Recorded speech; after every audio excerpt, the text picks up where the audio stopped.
இட்லி ஃப்ரைக்கு இட்லியை இந்த மாதிரி கட் பண்ணி எடுத்துக்கோங்க. நல்லெண்ணெய் எடுத்துருக்கேன், நல்லெண்ணெய் ஊற்றிக்கிறேன்.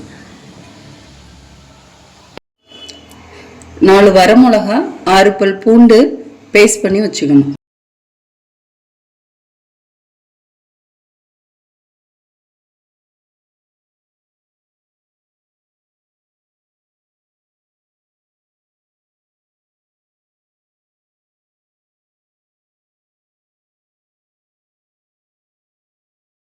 இட்லி பொடியில் 3 ஸ்பூன் இட்லி பொடி போட்டுக்கோங்க.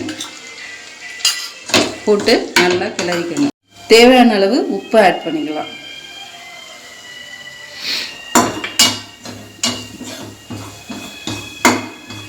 இதில் கட் பண்ணி வச்சுருக்க இட்லியை போட்டு நல்லா இந்த மாதிரி பரட்டிக்கணும். எல்லா சைடும் மசாலா படுற அளவுக்கு நல்லா அப்படி பரட்டி எடுக்கணும். எல்லா இட்லிலையும் கோட்டிங் படுற மாதிரி நல்லா அந்த மாதிரி பரட்டி விட்டுக்கணும். பாருங்கள், எல்லா இட்லியும் நல்லா பொடி பட்டுச்சு. நல்லா அந்த மாதிரி பரட்டிக்கணும்.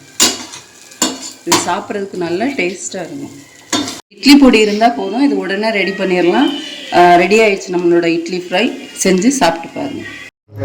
இட்லி ஃப்ரை ரெடி ஆயிடுச்சு, நல்லா இருக்குது. செஞ்சு சாப்பிட்டு பாருங்கள். லைக் பண்ணுங்கள், சப்ஸ்கிரைப் பண்ணுங்கள்.